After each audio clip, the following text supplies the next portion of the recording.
Good afternoon, everyone. I'm Neil Love from Research to Practice, and welcome to Implications of Recent Dataset for the Current and Future Management of Lung Cancer. We have a great faculty today, Dr. Luis Paz-Ares from the Oncology Research Center at the Hospital Universitario, 12 to October in Madrid, Spain. Dr. Zofia Piotrowska from the Massachusetts General Hospital in Boston, and Dr. David Spigel from the Sarah Cannon Research Institute in Nashville, Tennessee. As always, if you have any questions or cases you'd like to run by us, just type them into the chat room and we'll talk about as many of these as we have time. As we do in all our webinars, there's a 1-minute pre-meeting survey for you to take in the chat room, and you get a similar one at the end of the meeting. If you take that, you'll get a lot more out of this. We do webinars all the time. On Thursday, we'll be finishing out a series on gastroesophageal cancers with Dr. Piotrowska's colleague at MGH, Dr. Klempner. Then on November 29th, we'll be doing a program on biliary tract cancers, a lot going on there, first-line therapy, targeted therapy. And then as we do every year, we'll be heading out to the San Antonio Breast Cancer Symposium. We'll be doing 3 satellite meetings out there. These will also be broadcast online for you to check out, starting on Tuesday, December 5th, and then Wednesday night, and then Thursday night. And then on Friday, we'll be moving over to San Diego. We'll be doing 4 CME satellite programs at the annual ASH meeting. Again, all these broadcasts online, starting out 7:30 in the morning, at least Pacific time, 10:30 Eastern time, with a program on lymphoma going all the way until 7:30 or 9 o'clock at night. We're also going to be reawakening our weekend-long General Medical Oncology Summit meeting. We're partnering again with the Florida Cancer Specialist, and we'll be hosting a meeting in March at the Marriott in Miami, where we're located here. We'll be having a whole bunch of investigators come into Miami, and we hope you'll come too or join us online. We know a lot of people end up listening to our webinars, or if you're into podcasts, check out our Oncology Today series, including a recent program with Dr. Gubins reviewing some papers from the ASCO meeting. But today we're going to be talking about lung cancer, not just non-small cell lung cancer, but at the end of this webinar, some super exciting stuff on small cell. Been waiting for new stuff on small cell. As we do with this series, I met with 2 of our faculty, Dr. Paz-Ares and Dr. Piotrowska, to record a presentation, and we're going to show some of the slides from that presentation. The other presentation that we recorded for this meeting was with Dr. Aaron Lisberg from UCLA, who actually presented the second-line data trial at ESMO. I was really curious to hear what he's had to say about that, and he discusses that in the presentation. We'll show you also a few slides from that as well. Of course, we will be talking about some unapproved use of agents, as is often the case when we talk about new research studies. Here are the papers that were reviewed in these 3 presentations, a lot of data. Just a reminder, this webinar, unlike all our 1-hour webinars, is an extra half an hour, so we're going to go for 90 minutes here today and try to put together these papers from a clinical, practical perspective, particularly for the general medical oncologist and community-based practice who's got to keep up with a whole lot of interesting, fascinating, and important data, but that is a huge challenge. So I think just to kind of get warmed up, faculty, I thought I'd show you, speaking of general medical oncologists, an email that I received about a week ago from an oncologist, Dr. Eric Fox, who practices outside of Philadelphia. He's a medical oncologist. And he has a 74-year-old non-smoking patient who presented to a nearby hospital with a large burden of metastatic disease and not previously diagnosed. So she was found on initial workup to have widespread disease, actually sent to hospice, very ill. And the family arranged for a consultation with Dr. Fox while she was still a hospice patient. He worked her up, found a exon 19 deletion, started on osimertinib, had a tremendous response to osimertinib. But Zofia, then she presented with shortness of breath, hypoxia, cough, new onset atrial fibrillation, And even though the tumor had dramatically improved, she now had bilateral pneumonitis, got IV antibiotics and steroids, was thought to be a rare case of osimertinib pneumonitis. Of course, we talk a lot about pneumonitis, TDXD, et cetera. And of course, this question is what to do. Hopefully she will recover. And maybe it's something to say about the fact that she made it to hospice without getting worked up, which is obviously not a very good indication of people outside of our field on how they're managing these kind of situations. Zofia, any suggestions for Dr. Fox? Yeah, really tough situation. These are the worst cases, a beautiful response, but then these terrible toxicities, which are rare, but can be really serious. I think there's really, in my mind, I think a couple of options here. And the first thing is to really allow her to recover. And sometimes this can take, weeks to months. And you really need to make sure that the patient's respiratory status is fully recovered back to baseline, off of any oxygen, really off of steroids. In that scenario, in my practice in these situations, I think that it's a bit of a conversation. One option is to try rechallenge. I think the challenge with osimertinib is that the pneumonitis is often not dose dependent. So while we sometimes will try dose reduction, I'm not sure that really helps so much, rather than just making us feel better that we've done something different. I think, if you do rechallenge, you have to watch incredibly closely, because in my experience, the likelihood of recurrence is extremely high. And so, I think at the first hint of any respiratory symptoms, or, even with a short follow-up chest CT scan, you often will pick up a recurrence of pneumonitis. The alternative, which if the patient's frail and had significant pneumonitis, I might truthfully lean towards, is to try a different generation of EGFR inhibitor, like a first generation EGFR TKI like erlotinib or gefitinib, which of course have their own toxicity concerns with a little bit more, GI and dermatologic toxicities, but the rates of pneumonitis with those are a little bit lower. So I think it depends a little bit on the severity of the case, but in severe cases of pneumonitis, I might lean towards a different drug. That's an interesting thought. It's been a while since we talked about the first generation TKIs. David, anything you want to add to this? Would you consider lazertinib, or is that too close to osimertinib? I don't think we know. I'd be a little concerned that it's more like osimertinib than being different. I agree with Zofia. I think the big thing is let this patient kind of recover. Maybe the benefit she got will last long enough for her to recover from the symptoms. But it's a tough situation. You don't have a lot of options. But I'd be most tempted to retry OC, perhaps at a lower dose, a lower schedule. I've done weird things like, twice a week, 3 times a week, and ease people back into therapy. But you have to be kind of respectful of the severe symptoms she had. And of course, it sounds like they're planning to put her in hospice. It is unfortunate that they didn't think about or were able to test. Maybe they thought about it, weren't able to test to kind of start this earlier. Just to add to David's point, I think it's a good one, to wait until she has a need for another therapy, right? You might be able to spend some time watching her and with scans before you have to reintroduce any therapy. I think, one doesn't have to immediately reintroduce a TKI the minute she's recovered. You could wait and see if scans show some progression. I think that's a great point. So I have a quite similar case, and there is a series of a Japanese series where some 26 patients or something like that had some prior pneumonitis due to osimertinib.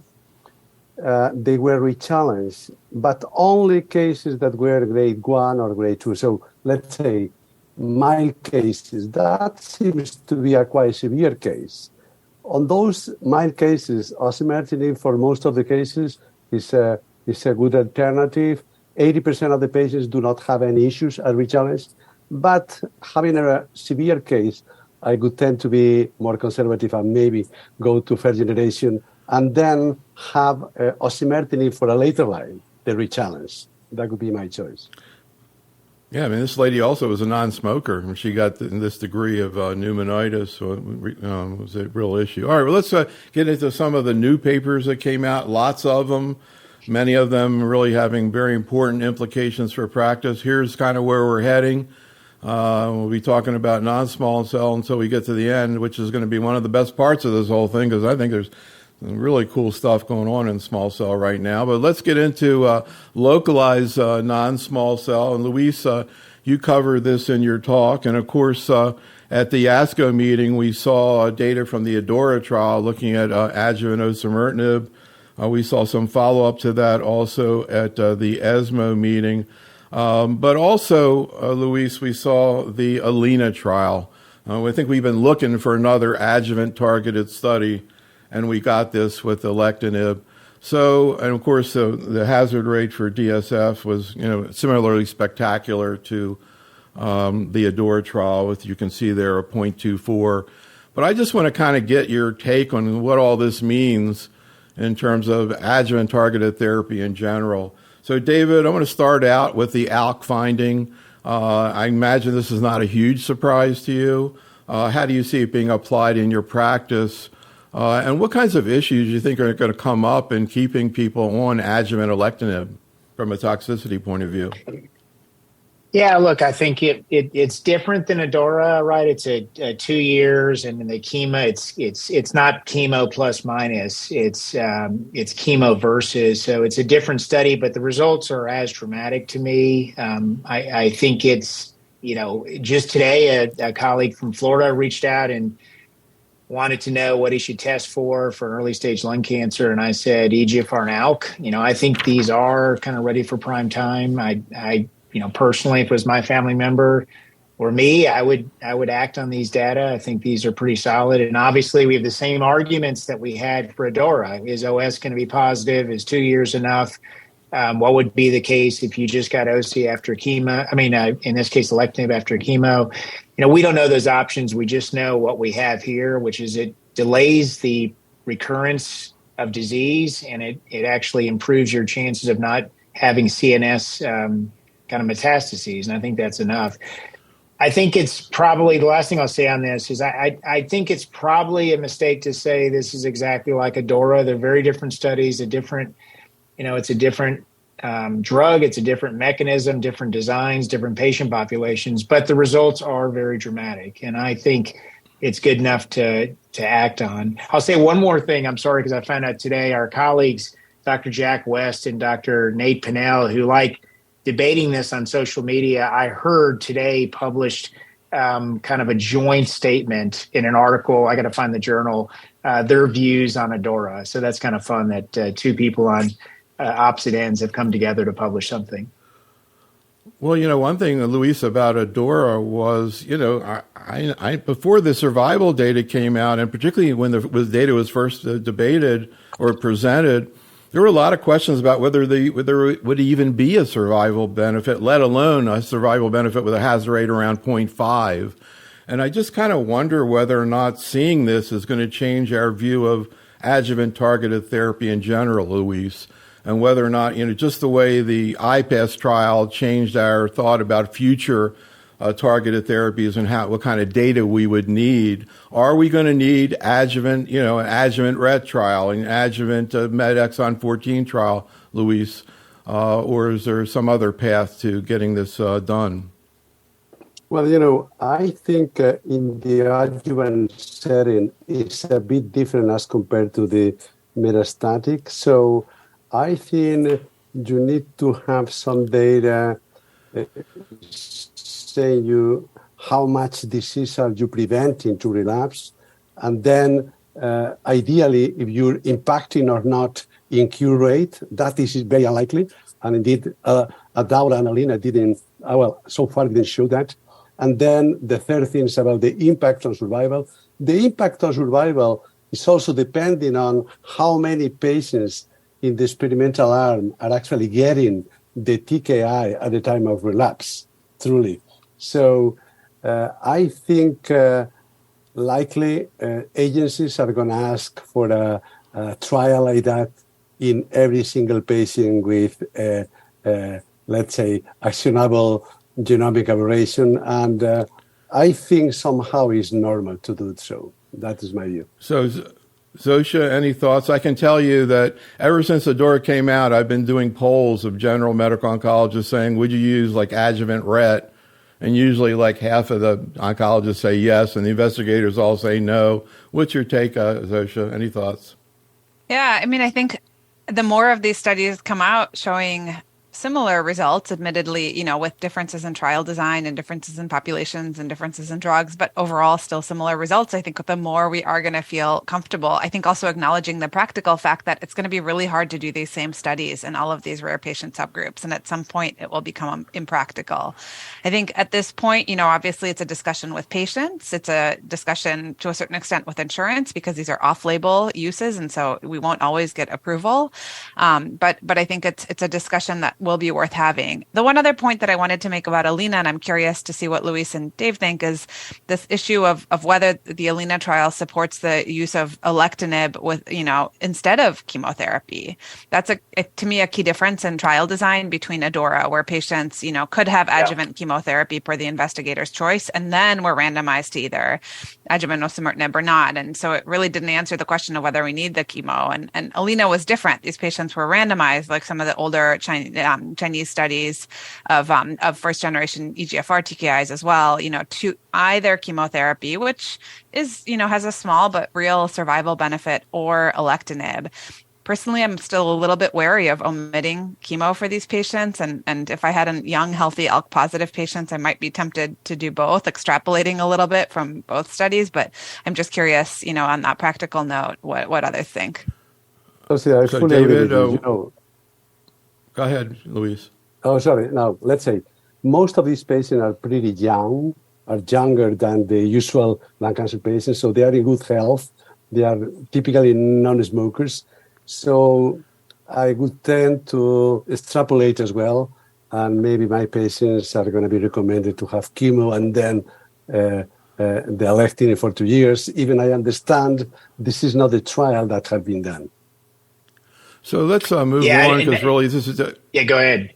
No, I think otherwise we'll be here for 3 hours. Let's keep going here, because really this is just a tasting menu. If you really want to get all the details, you can go into these presentations, particularly for this next topic, perioperative immunotherapy. Again, I just want to talk like we're on rounds here. I don't want to pull out 50 slides.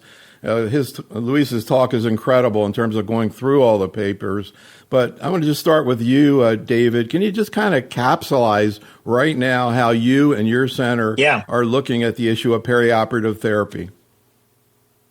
Yeah, it's been a fun change. I mean, I think many of us remember a time when preoperative or neoadjuvant therapy kind of fell out of favor, but it's back. And so, the way I describe it to patients and colleagues is you can kind of do a lot of things. You can give preoperative therapy alone with immunotherapy. You could give adjuvant chemo with immunotherapy, and you can do perioperative. So cycles before, cycles after. We just saw this too at ESMO with a trial called Keynote 671.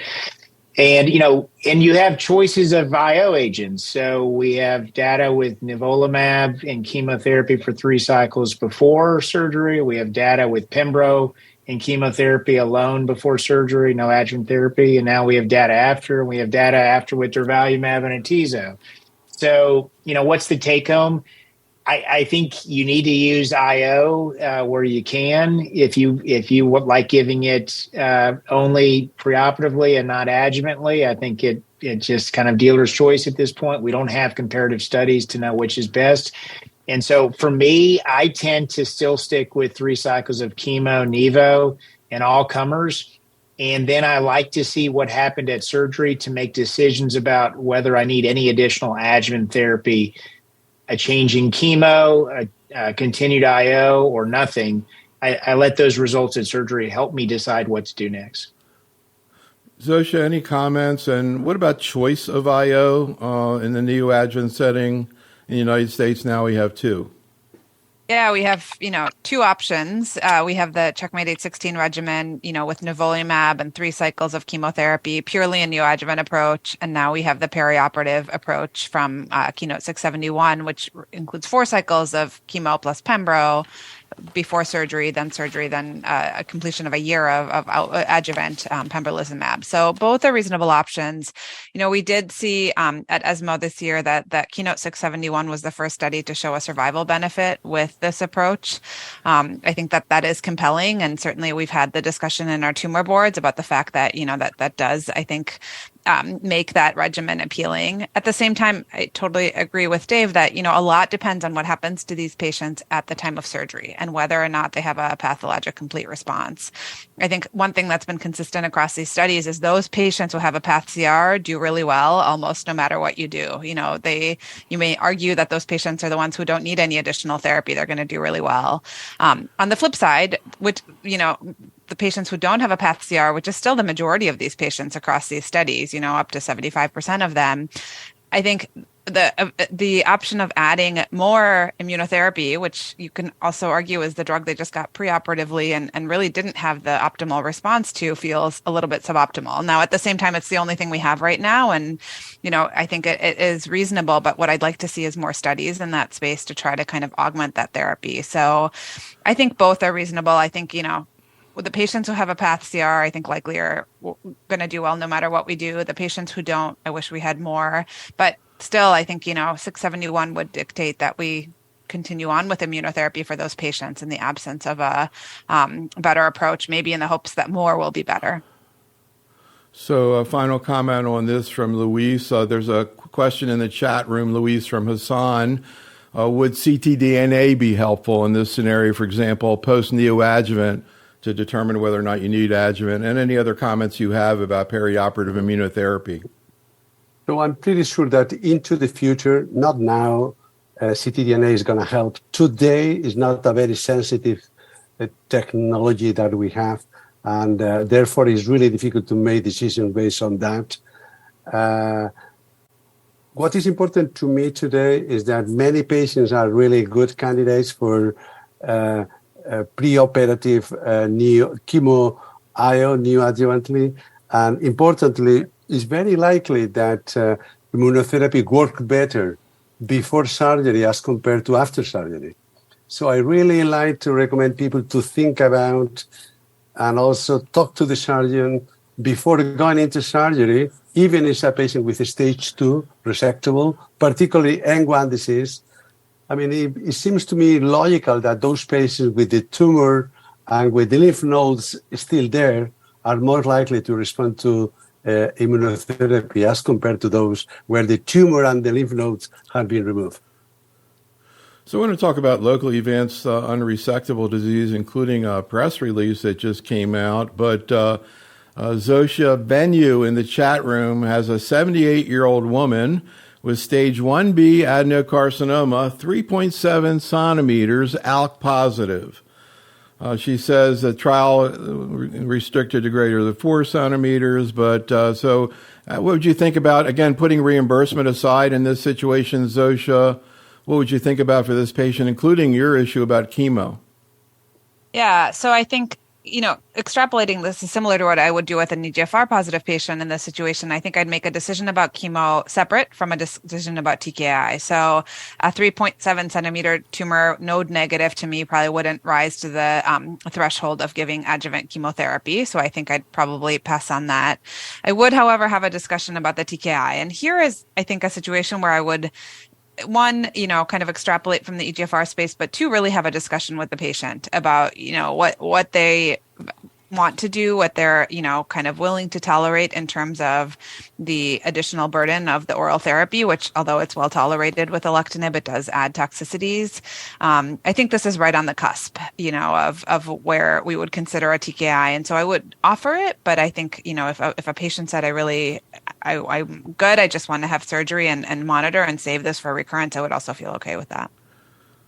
So, David, we bring the perspective of the general medical oncologist to our work, and there's been a lot of work done in the adjuvant setting in breast cancer, kind of thinking through this, getting patient input, et cetera, because adjuvant therapy as breast has been out there a long time ago, and maybe trying to put some of the difficult decisions in their hands. But for therapies that have low toxicity, and I would consider targeted therapy in lung cancer relatively low, certainly compared to chemotherapy, maybe not that different than, say, endocrine therapy in breast cancer. I mean, not saying they're the same, but maybe in the same ballpark. But there, once they get the hazard rate, they apply it all the way down, and then they think about a risk benefit. So if this trial didn't include this stage, they would say, okay, well, what's the risk of recurrence? You apply this thing to it. you come up with the absolute benefit, and you sit with the patient and say, would you be willing to try this drug for a while to get this kind of a benefit? Do you think that is a reasonable approach in lung cancer? Yeah, I think it's very reasonable. I mean, it's funny how we learn a lot from them. Even our colleagues who take care of patients with breast cancer, I'm thinking specifically about neoadjuvant therapy and triple negative breast cancer, where often, providers change care based on the results. We're just now trying to understand how to do that in lung cancer. But I think your point about adjuvant aromatase inhibitor therapy or tamoxifen is very apt for this kind of conversation with patients. And I do think we're probably moving in that direction, where we're looking at probably more than 2 years and 3 years of these agents down the road. I mean, I think patients may end up staying on these drugs for a while. If you've made it to 2 years and 3 years, you're probably going to make it to 5 or 10. It's hard to believe we'd be talking about that, but that's what happened in breast cancer. And I think you're correct. Breast cancer adjuvant therapy can have its own set of challenges in terms of, taking a daily therapy and dealing with side effects that seem like they're not as bad as chemotherapy, but can be hard. And so too can an ALK inhibitor and an EGFR TKI. It can be manageable, but it can be bad. And so you have to learn how to manage that over an extended period of time. But I think very similar to breast cancer. Yeah, who knows? Maybe cell-free DNA will make this more straightforward. And they're excited about that in breast cancer as well. I do think, maybe we'll talk about that later, I do think that's going to be a strategy we're all hopeful will be a more common way to manage patients, really across malignancies, but especially in lung cancer. So, Luis, you discussed this trial, the Pacific 6 trial that was reported at ESMO in your talk, durvalumab followed by sequential CT-RT. Can you talk a little bit about what types of patients, if any, that you use this strategy in, Luis, and what you thought about the study? So these are for patients not particularly fit, so they are not good candidates for concurrent chemoradiation, so they are typically given chemo and then radiation. The good thing here in these non-randomized trials is that the outcomes of the patients, let's say survival data, are very similar to those in the Pacific trial with chemoradiation and then durvalumab. So indeed, the 3-year, for example, survival is similar to the Pacific trial. So I think are very relevant data. You also commented on the issue that's been heavily debated about locally advanced non-resectable EGFR tumors and whether they should be getting durvalumab or osimertinib. Any comments on that, Luis?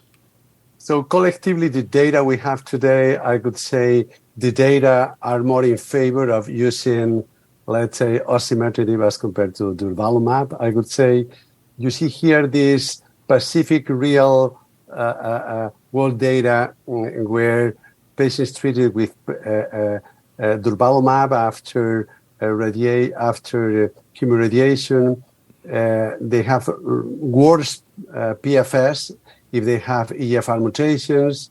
Even the survival is very much the same, likely because they do have later osimertinib. There are some other data already presented at the World Lung Cancer meeting, somehow backing this data. So I'm not really sure about the efficacy of durvalumab in this very setting. So Zofia, Carlos in the chat room says that he encountered a thoracic surgeon who was concerned about neoadjuvant IO making surgery more difficult. Actually, Luis presented a bunch of data suggesting maybe it's easier after neoadjuvant IO. But you may have, I don't know if you've heard this from your surgeon, Zofia, but what are the facts? Yeah, I think that this is getting to be overall, I think, disproven as a theory, and this is something that surgeons were overall, I think, concerned about initially, but this is not borne out neither in the trials nor I would say in my clinical experience. Of course, I'm not a surgeon, but when we've discussed in our tumor boards, it really seems like these cases are not significantly, different than patients who have not gotten neoadjuvant therapy. So, and as you alluded to, I think this is borne out across the studies, in terms of operating room time, the risks of complications, all of those factors, which don't seem to be increased. So I think in those cases, I think the adoption of neoadjuvant therapy has required tremendous collaboration between medical oncologists and surgeons. For those of us who practice at academic institutions where our surgeons are right next door and we share tumor boards and see patients together, I think that is something that's come easily, but I know that for some, community centers where those surgeons are maybe not directly next door, they're seen separately, I think it requires really close collaboration and communication and open lines of discussion, but it's so important for patients. So, David, our crack chat room has already asked about the Pacific 2 press release. They're all over it. And I think this came out, was it today or yesterday? But in any event, I initially didn't quite follow. I had to go look up what this trial actually was, which is kind of surprising in that it was kind of giving durvalumab with neoadjuvant chemoradiation therapy, and then continue it a la Pacific versus no durvalumab. And by doing that, they were including people who wouldn't have gotten into the Pacific 1 trial because they either progressed or in bad shape, et cetera. Can you kind of explain what this trial means or what this trial might mean when it's actually presented? Yeah, well, so remember the original Pacific study was to give chemo RT, and what Luis just commented on in Pacific 6, the same kind of design, to give concurrent chemo RT kind of through the institutional standard, and then give durvalumab, and actually originally for a year, and that study he just showed for 24 cycles. I think this study, Pacific 2, though, if I'm not mistaken, because many of the later Pacific versions have indefinite durvalumab. So I do want to clarify if it's a little bit different than Pacific. But the main difference between Pacific and Pacific 2 is the use of IO with chemo RT. So this has been something that a lot of other disease settings have started to incorporate IO with RT. I think in practice, I'm sure Luis and Zofia also, and a lot of our participants, have wrestled with giving concurrent RT at times for palliation or maybe in a definitive way. But this trial was designed to prove the safety of that strategy as well as efficacy. And so, I think we just saw a press release that, this regimen, we're going to be hearing more, I'm presuming at ASCO, but I don't think we know. And maybe Luis and Zofia are involved in this, where they know more. But we know that safety has been achieved and that, we presume efficacy also has been achieved. So although it says that it didn't meet its endpoint, I guess, its primary endpoint of progression-free survival, but Zofia, again, you were kind of explaining to me before we got started, it's kind of like this is two different populations and doesn't really relate to what we've been doing for many years now, which is using the Pacific strategy. Can you kind of just explain that a little bit better? Yeah, Luis and I were chatting a little bit before we came on. I think a key difference about the study from the original Pacific trial is that if you recall in Pacific, the patients got chemo RT and then if they were non-progressors, were then randomized to durvalumab versus no durvalumab. And I think there, you're really selecting the best of the best patients. And in Pacific 2, these patients got durvalumab up front, and there was no selection for the patients who really had the best possible outcome after chemo RT, in the sense that, they were well enough to continue on treatment and they didn't have progression. So I think, one potential conclusion from this is that perhaps you're, adding immunotherapy with their initial radiation chemo RT is not going to be enough to kind of rescue those patients who are going to have the poorer outcomes. And so, by not eliminating those patients from the study population, you're washing out the benefit of the immunotherapy. So let's move on now and talk about metastatic disease, and we're going to talk about targeted therapy. particularly things that are new. We could talk a long, long time about this topic, but we're going to focus on particularly some of the new data sets that came out. And interestingly, we're starting to see some interesting data on first-line treatment. I thought we were past that, but first-line treatment of EGFR activating mutations, Zofia, pretty interesting. I think when you and I sat down, it took us almost an hour just to get through the EGFR stuff from ESMO. But anyhow, we'll see if we can do it a little quicker here. This is a great size slide that summarizes some of the data that was just presented, and maybe we can just sort of go off of this. Can you kind of summarize some of these trials, I guess, starting out with FLAURA 2? Yes. So I think that, the top level summary here is that for patients with classic EGFR mutations, there's been, a few different approaches to try to improve outcomes with first-line osimertinib and to do better. But the way that that's been attempted is by adding things to the TKI. And one of the challenges here is that osimertinib sets a very high bar in terms of patient quality of life and, how patients feel on it. It's an oral regimen. It's well tolerated.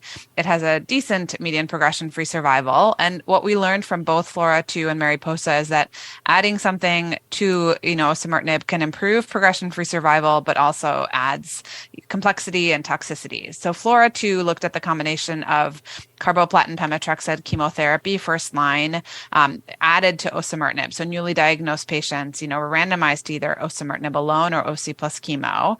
And we saw an almost 9-month improvement in progression-free survival with that combination. But we also saw, as you might expect, that, it adds an IV therapy to a purely oral regimen. It adds the toxicities of chemotherapy to these patients. First line treatment, which otherwise is a purely oral one.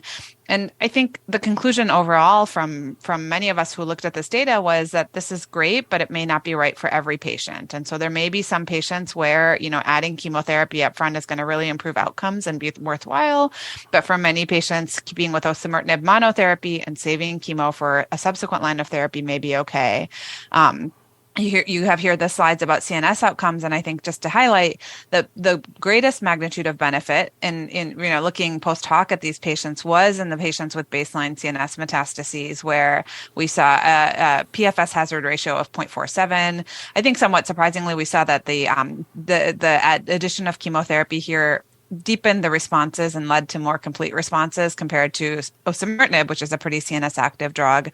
So in my practice, I think this will be one population where I might think particularly about adding chemotherapy first line. Again, for patients where I think that they're young and well enough where they're able to tolerate that regimen. Before you continue, I'm curious, Luis, how you're going to think through this. Zofia brought up the issue of brain mets. What about the patient who's very symptomatic, a lot of disease, needs a response? Very much the same. So this is, looking at the sub-analysis, the CNS metastasis group of patients is the more obvious one.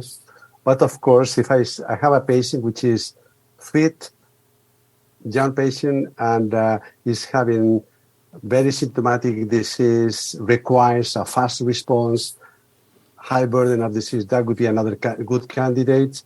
I'm also still looking forward to have some biomarker analysis that had not been shown. Let's say, what happened with those that do have commutation in P53? Maybe those patients are benefiting the most. Looking forward to see those type of biomarker analysis as well. David, any thoughts? I got to say, I was kind of surprised by the CNS thing. I don't know, maybe it could be numbers, or is there any biology that would explain it? I think we've always kind of quoted, chemotherapy's effect in controlling brain metastases, maybe 20%. I've never believed that number in practice, but maybe you're just seeing the additive, maybe not synergistic benefit, but who knows? The numbers are small here, but there appears to be some benefit. All right, let's talk a little bit about MARIPOSA, Zofia. Yeah, so another combination approach. So here you're taking a TKI, and in this case, there were actually 2 TKI monotherapy arms. There was the osimertinib control arm, as well as a lazertinib control arm, and this was really for contribution of components. And just to say, lazertinib is Janssen's 3rd-generation EGFR inhibitor, which we think, and there was, some data that showed that really the outcomes were very similar. So I think we can consider these 2 drugs comparable. And then the experimental arm here really was the combination of lazertinib with the bispecific antibody against EGFR and MET, amivantamab, which may sound familiar from patients with EGFR exon 20 insertions where we have amivantamab approved as monotherapy. So here, amivantamab and lazertinib together, again, improved progression-free survival, in this case by about 7 months. Hazard ratio was 0.70. But once again, I think that it adds an IV therapy. Ami is given once every 2 weeks, actually weekly for the first 4 weeks, and then once every 2 weeks thereafter. It does add, I think, quite a fair bit of toxicities and ones that can impact patient quality of life, including dermatologic toxicities, infusion reactions. And then 37% of these patients had venous thromboemboli on the combination of amilazertinib. And so actually for these patients treated with the combination, they're recommending prophylactic anticoagulation for the first 4 months of treatment. So to me, I think this data is compelling, although it's not a slam dunk. Similar to what we talked about with Flora, I think it would be great to see biomarkers. We've seen in later line settings, patients treated with amilazertinib. There was a small data set presented at ASCO last year suggesting that MET immunohistochemistry could potentially be a predictor of response to this combination. And so I'm hoping that they'll do those types of analyses on these baseline samples to see if that's something that is seen in a subset of patients. And if so, maybe if that might enrich for patients particularly likely to benefit. David, any comments, any situations that you could envision where you'd like to use this strategy? I don't know. I leaned towards a patient. I think we've all had patients who say, what can I do that's more aggressive than just osimertinib? And so I probably lean more towards chemo plus than, a laser AMI approach, just given some of the side effects. Now, one thing I would say, Zofia, I'm curious your thoughts. That was with IV AMI. Mm-hmm. And so, there's a sub-Q formulation that we're expecting to come into play that side effects could be quite reduced. And, that could change things, but that's not how this study was conducted.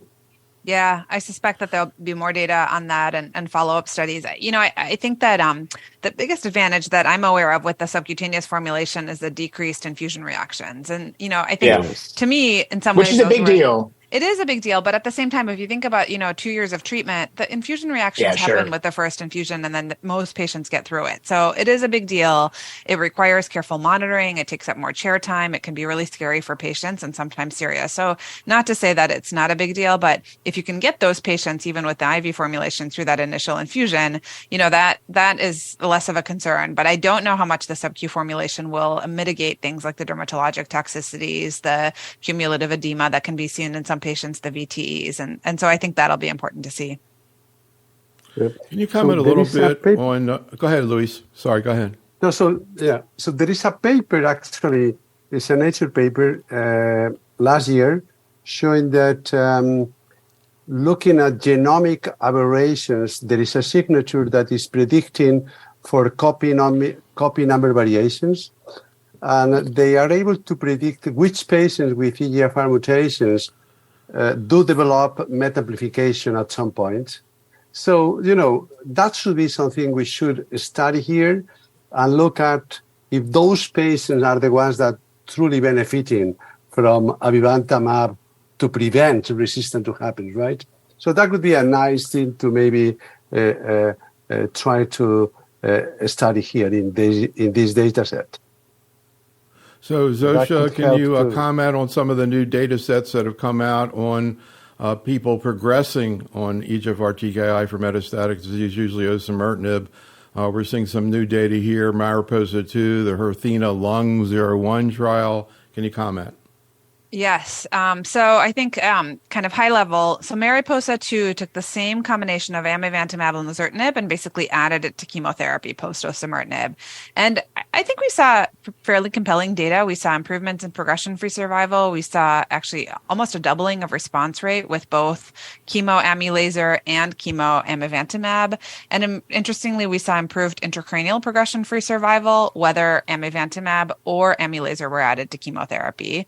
And I think that, that's certainly compelling. And what it tells me is I think amivantamab, possibly amivantamab lazertinib, does benefit these patients, and they probably should have access to this therapy at some point in their treatment course. If they don't get it first line, perhaps in combination with chemotherapy. I think the fact that we saw similar outcomes with AMI as with AMI laser, but we saw more toxicities when the 4-drug combination was used, tells me that probably for most patients, chemotherapy plus amivantamab will end up being where the sweet spot is if we're adding amivantamab here. So, if approved, I think this is a regimen that many of us will probably reach for our patients, who progress on TKIs. Her patritumab deruxtecan, I think, is another drug to really keep an eye on. This is an antibody drug conjugate, a class of drugs that, we've had a lot of interest in as a field. This is in particular is a HER3 directed antibody drug conjugate with a topo-1 isomerase payload. And you can see the data set here, 225 patients. So I think a fairly sizable data set here. All of these patients had prior TKI and prior chemo, and the response rate was 30%, just a hair lower than what had been previously reported with this drug in the phase 1 study. PFS was 5.5 months. Responses seen across a diverse spectrum of resistance mechanisms, suggesting that this is a drug that we can reach for, really no matter what our post-osimertinib biopsy shows. And I think really intriguingly, we saw that this drug can have CNS activity, relatively small number of patients. So I think we have to interpret these data with some caution, but about a third of patients with intracranial disease having an intracranial response. So a little bit of a paradigm shift, I think, in thinking about ADCs, historically not something we've thought of as something very CNS penetrant.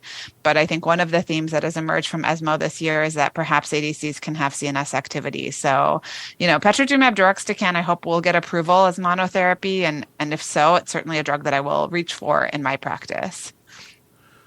So, David, any thoughts about these two strategies? And if they were both available to you, which one you might want to use first?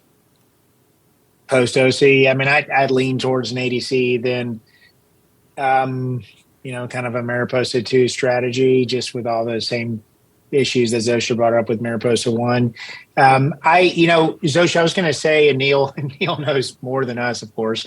There are some data of CNS control in breast cancer care with I'm going to say it wrong, with TDXD. HER2 TDXD. There we go. TDXD. And so, yeah, I've been kind of surprised by that. That how could these molecules actually affect CNS disease? But I've seen in breast that they have data. So this is also encouraging now in lung cancer. But it is hard to understand, isn't it? I think everything we've been told and we tell patients about the blood-brain barrier, may not be true. Yeah. We'll talk about TDA. No, go ahead, Zofia. I was just going to say there was a nice session at ESMO really lumping all of these CNS kind of abstracts together. And it was a really interesting session. And I think that was one of the take homes is whether you're looking at trastuzumab deruxtecan or patritumab deruxtecan, these drugs can have CNS activity. Yeah, I was mentioning on Thursday we're doing another one of our programs on gastrointestinal tumors. In the last webinar we did, we actually had a patient who had HER2-positive esophageal cancer with brain mets who had a complete response in the brain to TDXD. So, of course, TDXD is being used now in many cancers beyond breast cancer.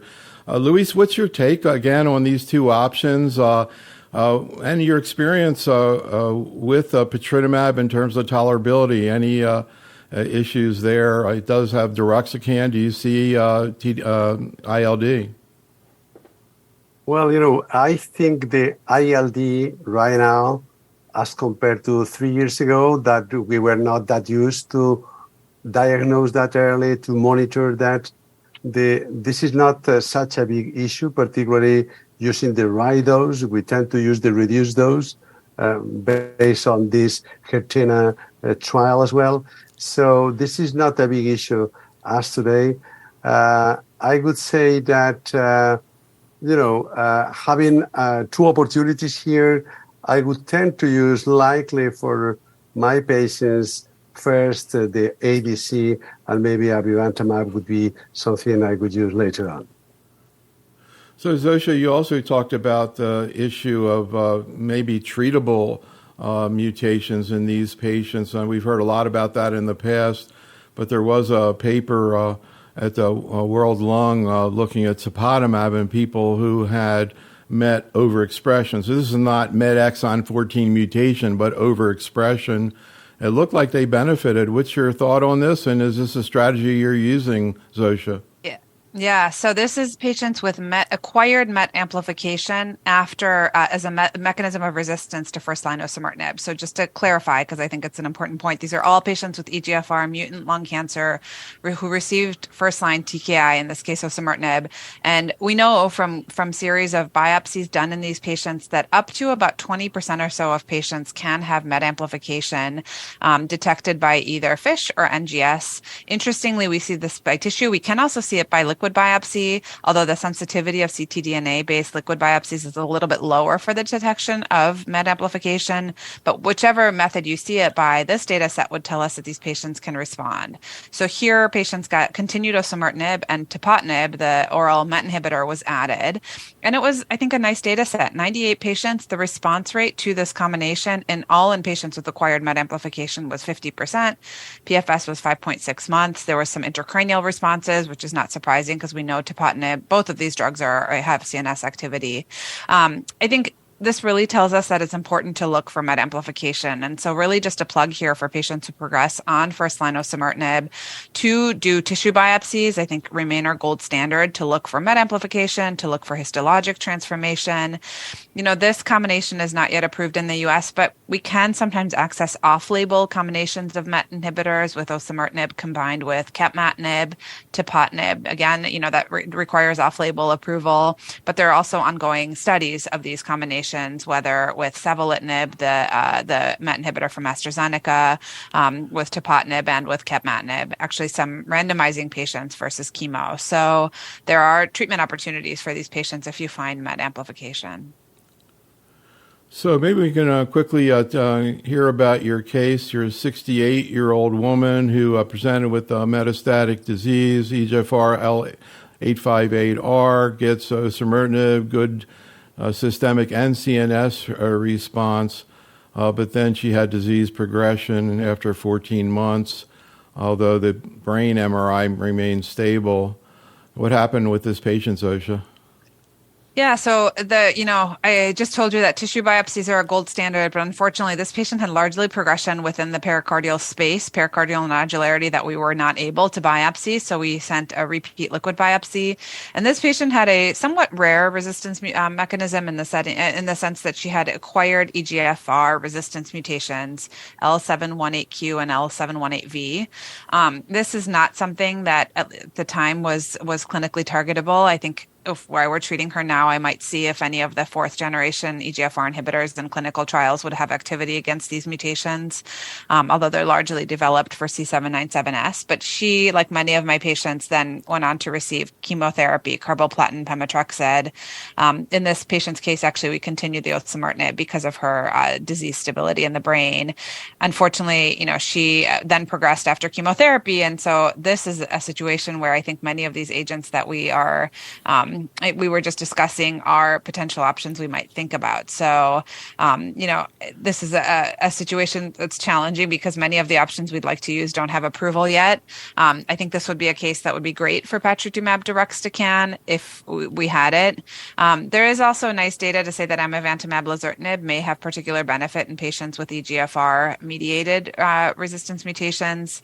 Unfortunately, for my patient, she did not have access to either of these options because the clinical trials were not available, and she developed pretty rapid disease progression. But I think all of these options are on the table. So I want to get into. Go ahead, Jay. So do you continue OC and add chemo? Is that what you did there, or no?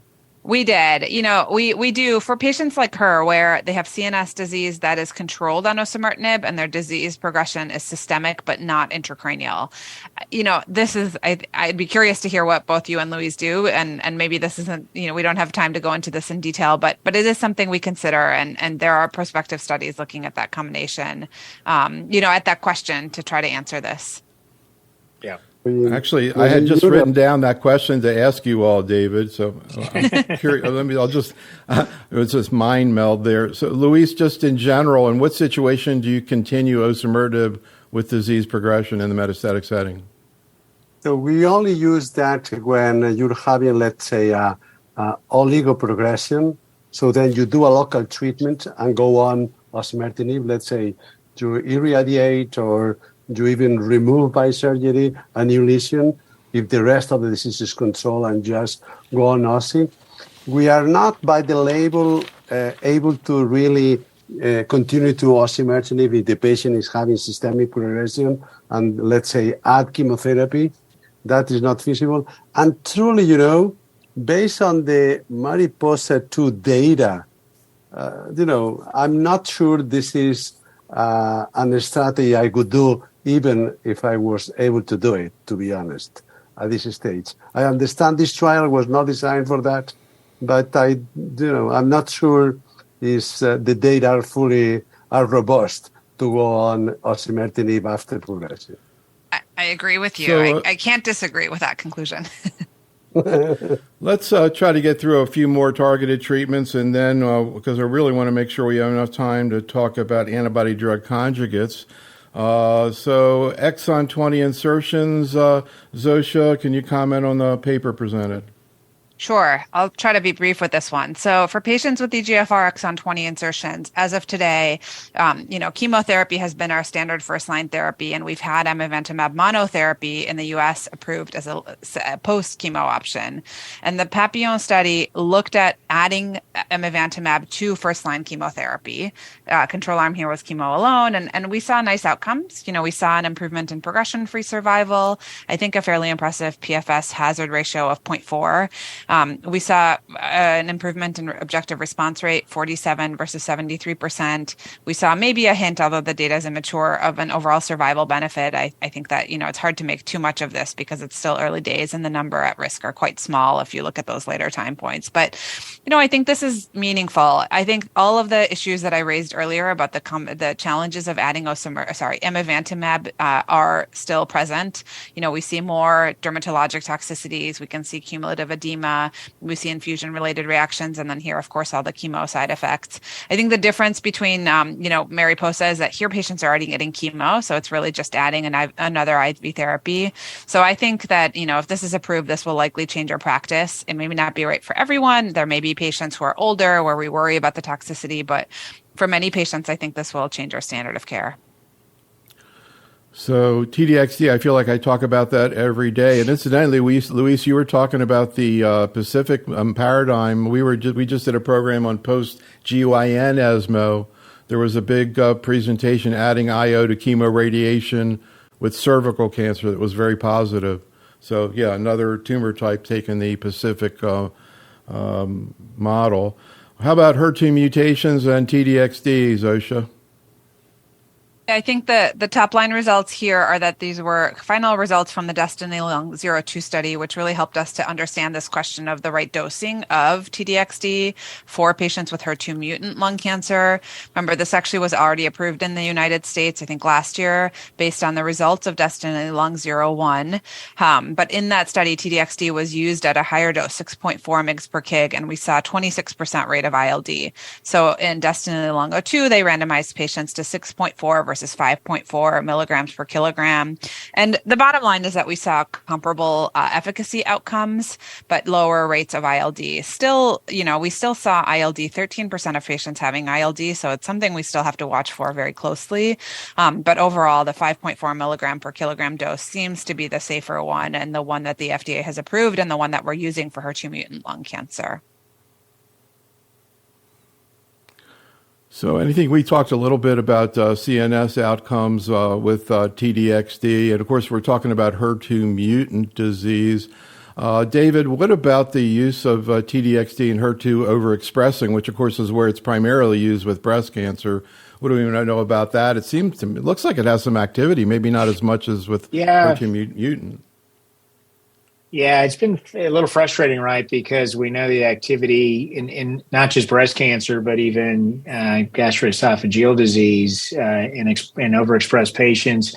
And there are data in lung cancer as well, but it has not led to an expansion of the label in lung cancer. It's limited to kind of these rare mutations in HER2. But, if you had it available, it gets asked all the time, should we be giving it to patients off study? if you could get it in high expressing patients, I think there's activity there. So I think it would be an option. So Zofia, can you comment on Libretto 431? I think it may be not too surprising, but I think maybe an important study conceptually. Can you talk about what they looked at? Yes. So Libretto 431 was a first-line randomized study for patients with RET fusion-positive lung cancers. And this is a population where, we've seen a lot of progress in recent years. We saw that the selective RET inhibitors, including selpercatinib, which is a drug that's used here, as well as pralsetinib, had previously, been demonstrated in single-arm studies to have really impressive activity, high rates of response, high rates of intracranial activity, and overall fairly good safety profiles. And so that had actually led to accelerated approval. But this was a confirmatory study comparing selpercatinib to standard of care chemotherapy, interestingly in this population, plus or minus immunotherapy, with crossover to selpercatinib in the control arm. And what we saw was not at all surprising, which is that selpercatinib clearly won this race. It was better in terms of all efficacy endpoints, and it didn't, that the safety was as expected, no surprises. I think this really confirms the practice that I think all of us were already using, which is that if you find a RET positive patient, it makes more sense to start that patient on a selective RET inhibitor like selpercatinib or pralsetinib than it does to start them on chemo.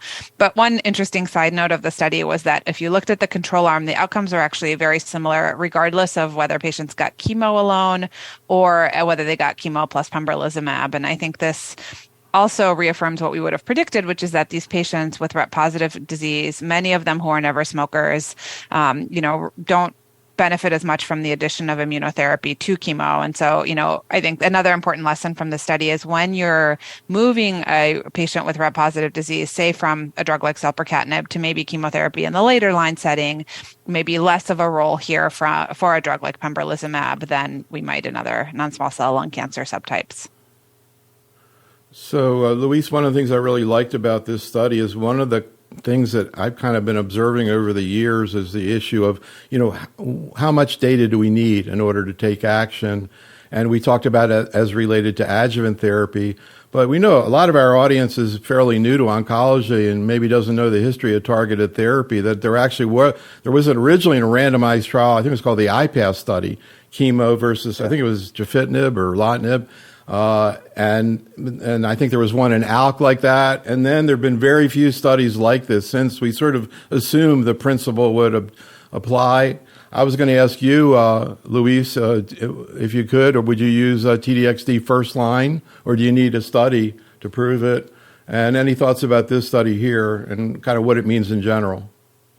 So, I think when you're having an oncogene addictive disease and you have a specific drug, such as the case for non-small cell lung cancer driven by RET fusions, I don't think today we need a randomized trial. If the data of single cohort trials shows enough magnitude of benefit as compared to historical controls.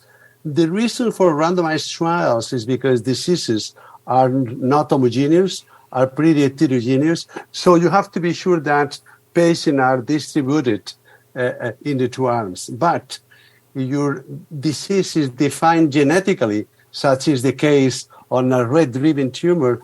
I don't think randomization is that important. And indeed, the result was as expected. So, I think we shouldn't do trials in diseases like that in the metastatic setting anymore, to be honest. David, just out of curiosity, in what line therapy do you use TDXD in HER2 mutant disease? I think it's something you could use up front, but we didn't talk a lot about safety. I mean, there are some issues there that you'll have to reconcile when you think about what you're replacing. So if you're replacing carbopemetrexed, with or without IO, we kind of find that to be a very efficacious and safe regimen. And so somebody who does well on TDXD, that's great. But if they develop ILD or other toxicity, you start to say, well, was that the best choice? But I would still discuss that as a first line option, no question. So let's after Go ahead, Luis. No, I was thinking that now we have phase 3 data with chemo plus, so maybe in that setting, that would be a place where, that I would think about. At least my label in my region is going to be quite strict at this stage, having a phase 3 data on that setting. So I want to go through a few other papers, kind of moving away from targeted therapy. First, just get your thoughts in terms of where we are in immunotherapy metastatic disease. But first, Zofia Rubian in the chat room wants to know, what's the difference between a RET rearrangement, RET fusion, mutation, point mutation? Do RET inhibitors like selpercatinib work on all of these? Really important question. So for RET in lung cancer, you're really looking for the fusions or rearrangements. So, common ones are CCD6 RET or KIF5B RET. These are the oncogenic drivers. And so you really, there are other partners, but you're really looking for the fusion events. Occasionally we see RET mutations, which I would say on their own, in the absence of a RET fusion, are not something that we target. The one caveat here is RET mutations can arise in the context of a RET fusion positive cancer treated with a selective RET inhibitor and can be, resistance mutations. And that's important because in some cases we have some next generation RET inhibitor clinical trials that we might consider. But, for a newly diagnosed patient, really, I only get excited about RET if it's a fusion event and not a point mutation. Really important point to clarify.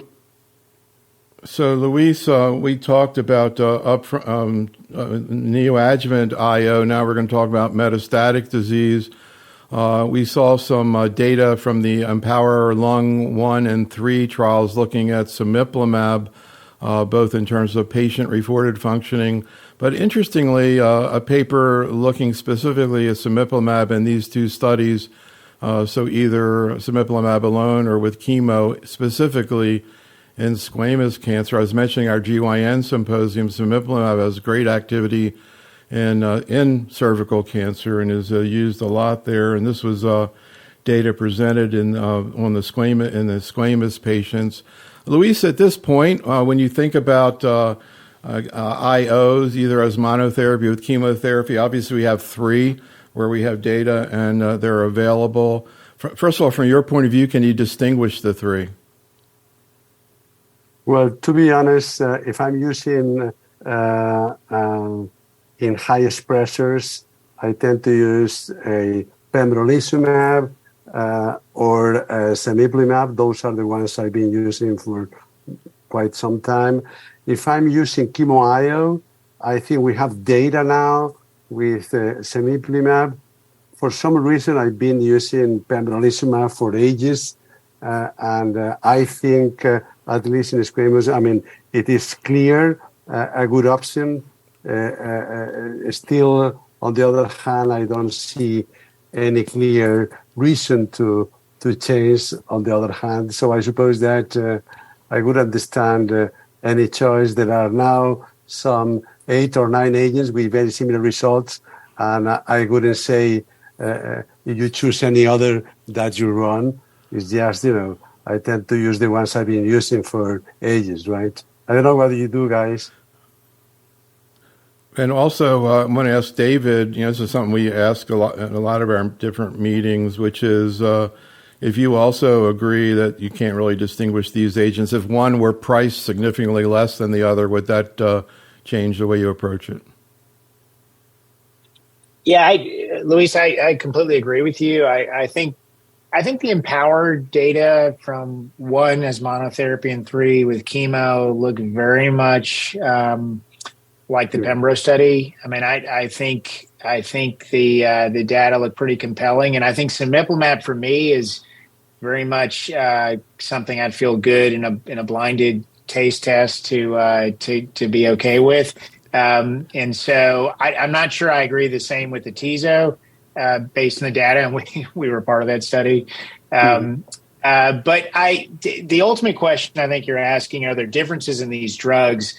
We haven't been able to compare them head to head. And so we have no data to to say that Pembro or Cemiplimab are better or worse than each other. I just think we have some good, 4 great randomized trials that show that they're better than chemo, alone. So, actually, to be continued. So, Neil, at ESMO, there was another trial, the PERLA trial. That was a phase 2 trial. That's right, with dostarlimab. Yeah, they compared chemo plus Pembro versus chemo plus dostarlimab. The good thing about this trial is that they use the right comparator, right? They use chemo Pembro. So you don't have to do a cross-trial comparisons. And that is something that maybe agencies should ask for any new agent, right? Yeah, Luis, that's a great point. That a little bit under the radar. That's the only data set I'm aware of. Yeah, I was surprised when I saw that. What about CTLA-4 IO? Zofia, of course, Ipi-Nivo has been out there. We saw more data from the Poseidon trial at the World Lung meeting looking at durvalumab, tremelimumab, a combination that actually we were talking about is the webinar on biliary cancer. That's now approved first line in biliary. Any comments about IO or PD-1 plus CTLA-4? Zofia, one area I hear people talking about it was PD-0 patients. Yeah, I think this is still an area where we need to do a little bit of more work to really understand where, which patients are most likely to benefit. I think we're, to be honest, still guessing a little bit at this point. The place where I have found this combination to be potentially useful in the clinic are, one, you're right, PD-L1 negative patients, where we worry that their benefit from, a PD-1 inhibitor alone won't be as much, but also patients with co-mutation, so STK11 and KEAP1 co-mutations, where again we worry that their response to a PD-1 inhibitor, PD-L1 inhibitor alone won't be good enough. So especially younger patients, where we really want to kind of throw everything that we can at those patients. I think a regimen like Poseidon, with chemo plus PD-1 and CTLA-4. You could say the same about Checkmate 9LA also as another option. I think that the co-mutation patients are the place where I've seen them, where I've tended to use this most, but I think we truthfully need better biomarkers to tell us which patients really need this combination, because there is a little bit more toxicity with the CTLA-4 addition. David? Yeah, I mean, there was a suggestion, Zofia, too, that maybe squamous zeros, would be the place, but I just haven't found that to be true. I have tried it a handful of times, and I just don't see that it's any better much better. Yeah. Agree. All right. Well, let's talk a little bit more about antibody drug conjugates. Actually, believe it or not, we did a similar program last week on breast cancer. I felt like that's all we were talking about there all of a sudden in breast cancer too, as well. Of course, this was the ESMO ADC maybe. In any event, and one ADC that was presented in both breast cancer and lung cancer was datopotamab deruxtecan. Oops, wrong way. So, Luis, curious what your thoughts were about this phase 3 Tropion Lung 101 study that compared Dato-DXd to docetaxel and found a benefit in terms of the intention to treat population with a hazard rate of 0.75 and in terms of overall survival at this point, not significant. And we'll talk about the tolerability issues that were discussed. But first, in terms of the efficacy, Luis, what was your thoughts about it? And did this get you interested in potentially wanting to use this agent? So the interesting thing here was that the benefit in terms of PFS was restricted to non-squamous tumors, hazard ratio being 0.66, and actually patients with squamous disease were doing worse as compared to docetaxel.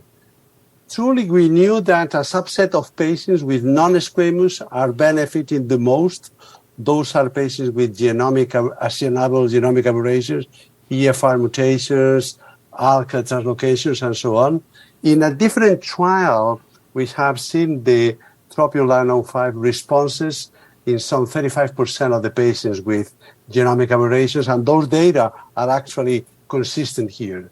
So the question then is, what happened to those patients with adenocarcinomas, with non-squamous and wild-type patients, let's say, without genomic aberrations, well, the data suggests that the hazard ratio is still in favor for those patients. Maybe the benefit is not as high.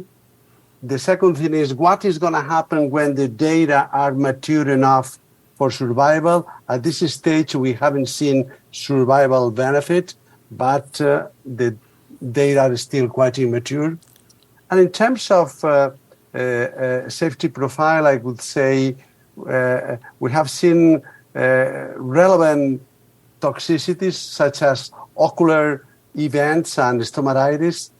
That is very important, in part because, lung cancer doctor, we are not very used to those toxicities. So I'm pretty sure that we will learn to better treat and to better manage like this stomatitis and ocular toxicity. For example, when I give to my patients these dexamethasone rinses, they do have problems, even at the local pharmacies, to get the preparations done, So anyway, I think we have to improve a bit on that, do some education to patients and to doctors. So, David, I'm curious about your thoughts. Interestingly, we had Sarah Tolani on our breast ESMO meeting last week, and they really pioneered the use of mouthwashes for mucositis from everolimus.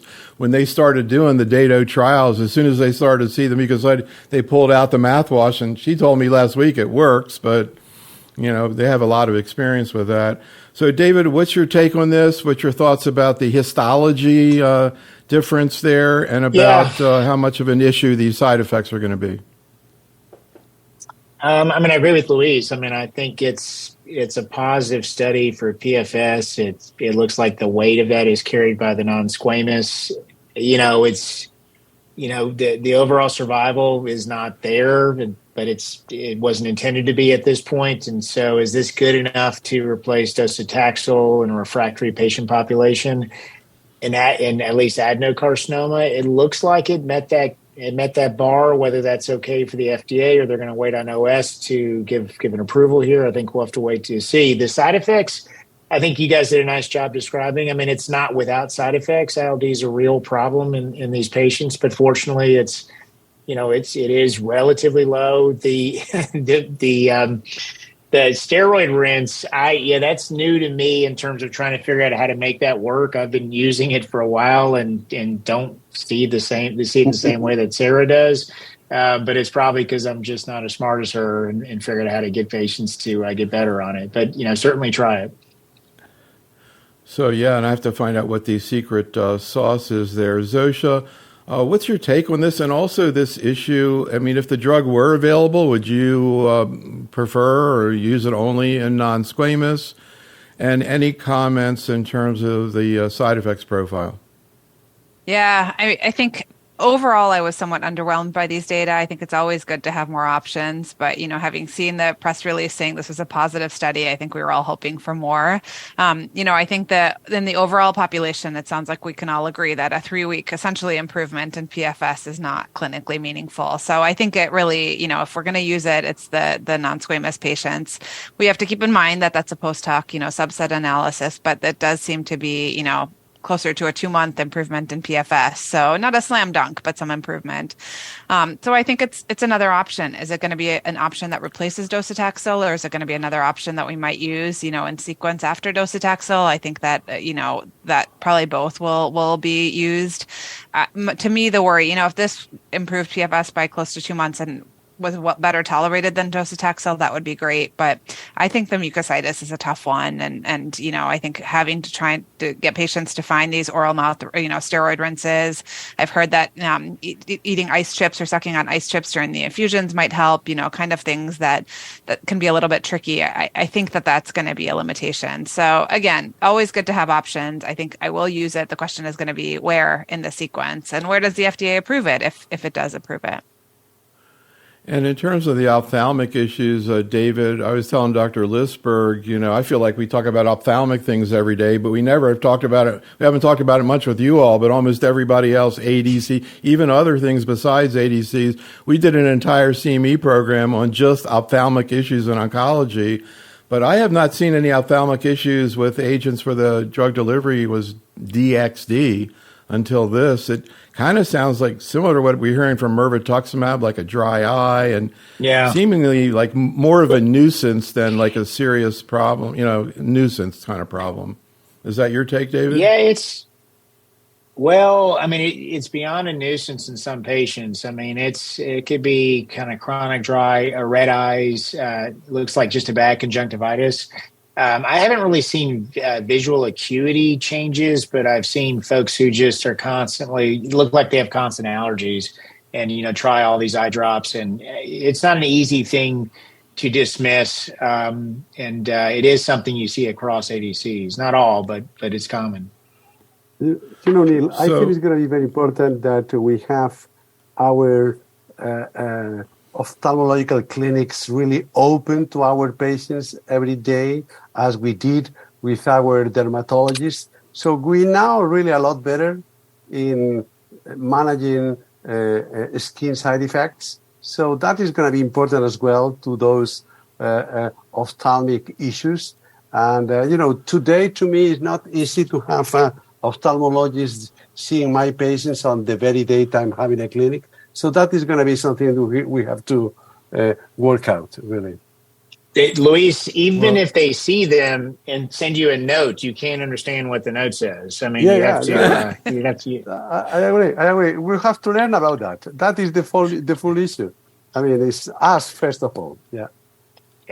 Anyhow, as we've been talking about, these novel agents tend to move up, and we also saw some data at the World Lung Zofia bringing Dato up into the first-line setting, the Tropion Lung 04 study, combining it with durvalumab. I think we were mentioning that, the idea of IO plus ADC is getting a lot of attention, first-line therapy in bladder cancer nowadays.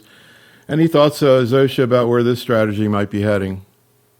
Yeah, it's interesting. I think, of course, always a drug may have some activity in later lines. Many companies try to move to the first line, and I think we've seen this type of approach with a number of different ADCs, kind of trying to create novel platinum doublets where one of the chemo partners is replaced by an ADC. I think to me, a lot of, obviously, we'll have to see what it looks like, but the toxicities in particular, I think, are going to be a concern that we're going to have to keep an eye on. Again, particularly in first-line therapy. For the non-squamous patients, I think carboplatin, pemetrexed, pembrolizumab overall is a fairly well-tolerated regimen. So I think we're going to have to really, see how these patients feel on these therapies. I'm frankly a little bit cautious about whether this is going to be a viable first-line strategy. But I'll reserve judgment till we see more data. What we've seen so far has been extremely limited, single-arm, small cohorts. All right, well, let's finish out talking about small cell. Again, we've been looking for interesting, exciting things in small cell for the last couple of years, ever since the IOs came out. I'm starting to think that maybe we're getting close. First of all, there was some data presented at ASCO from the Caspian study, some patient-reported outcomes data that was just kind of a reminder of this strategy that with a durvalumab and atezolizumab plus chemotherapy that came into the first-line setting. Dr. Lisberg was pointing out that in these data that actually the 3-year survival was increased in these patients, and he was commenting in general, David, on kind of what he's seen in his practice in terms of benefit of adding IO to chemo as first-line therapy. And, when the data first came out and we were looking at the data and comparing the two trials, and then it sort of settled into practice, I always kind of wondered how much it really meant in terms of quality of life to these patients. It's hard to pull that out of trials, even a study like this, looking at patient-reported outcomes. What's been your observation in the pre-IO and post-IO era, David? Does that give you a sense of encouragement that we're moving forward, or maybe not really? Well, look, I mean, we all use it, and I think we use Durva or Atezo at times. I think it's been it's a real but modest improvement. I don't really, if you're asking about quality of life for patients who are on prolonged IO with small cell, for the few patients I have that are on prolonged IO therapy and small cell, I don't really see it to be any different than prolonged IO and non-small cell. So I think it was a major advance, certainly in the care of patients with first-line disease. But I think we all feel that it was a small step, and we've got to make more substantial steps for patients. So I want to talk about some of the new agents that are starting to come out in small cell. Zofia, beginning with this one, IDXD, and refractory small cell, an antibody drug conjugate targeting B7H3. Any comments? Looks like it maybe has some activity. Yeah, I'll certainly let my co-panelists weigh in as well if they have more experience. I personally have not used this drug. I think that I would say that taking a big step back, I think that where we see the most excitement right now is with kind of a slightly different approach with the BiTE therapies. And so, I think that's probably this kind of flew a little bit maybe under the radar just because I think we are, all quite excited about the bispecific T-cell engagers. But, I think that there's a number of these different approaches being tested. And so we'll have to really, keep an eye on these to see. I think a key question with all of these therapies is going to be, are there biomarkers that, tell us what's going on with these patients, or is this an all-comers approach? But I'll let Dr. Paz-Ares, who presented this data, comment on tarlatamab. I think this is the standout for me in this group. And also, I guess I'll point out, Luis, as far as I know, this is the first CD3 bispecific that's been reported to have positive results with a solid tumor. Does that sound right? Well, I think so. This is kind of the first BiTE that is shown to be active on solid tumors, particularly on a very poorly immunogenic tumors such as small cell lung cancer. We know for a number of years that those tumors do have downregulation of class 1, so antigen presentation is not happening in many of those tumors. That is the reason why they are poorly immunogenic. So the good thing of the BiTE is able to activate these cells on a non-canonical mechanism. And the proof of that is in this trial, showing that 10 milligrams of tarlatamab is really showing responses in 40% of the patients, a bit better than 100 milligrams in this trial that was part of the Optimist strategy. And the better thing was that PFS and OS seems to be pretty reasonable. Let's say 45% of the patient, 60% of the patient be still responding at 6 months. PFS being about 75% for those patients at 6 months in terms of survival. And the other thing is that safety profile is pretty reasonable. I could say 50% of the patients having CRS, typically grade 1, and for most of the cases being only in cycle 1 and some patients in cycle 2.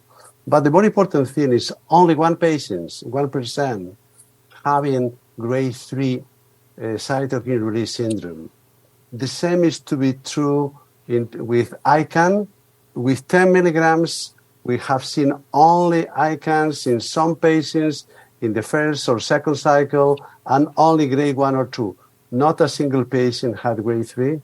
Still, even if you look at table, the toxicity is not very severe, but we have to admit that when your patient is having fever, that is grade 1 CRS, but you don't know what is going to happen 2 hours later.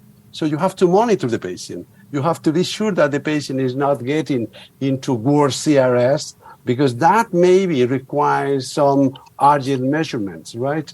So the main issue is that we have to learn how to monitor those patients, which patients should be in hospital, which patients can be treated from the beginning at home, and this is something we will learn into the near future. But the more important thing is that it looks like we got a new strategy here.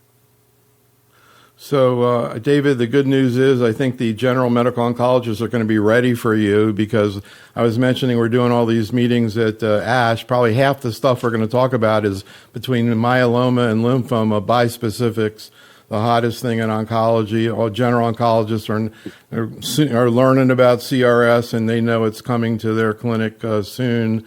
David, just curious, if you could, would you want to use this drug based on what you're seeing on this slide, second line?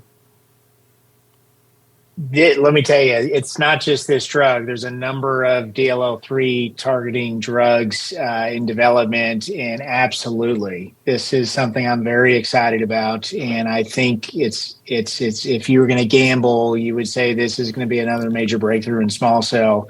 Early days, we need more data, but absolutely exciting. And Neil, remember an older drug that an ADC that used to go by the name of Rovati was trying to target the same antigen. This is just targeting CD3 at the same time. So, yeah, very exciting. I think Luis nicely summarized these data, which just were published in the New England Journal. All right. Well, I think we've come to the end of our time. And Luis and Zofia and David, thank you so much for sharing your knowledge and experience with us. Audience, thank you for attending.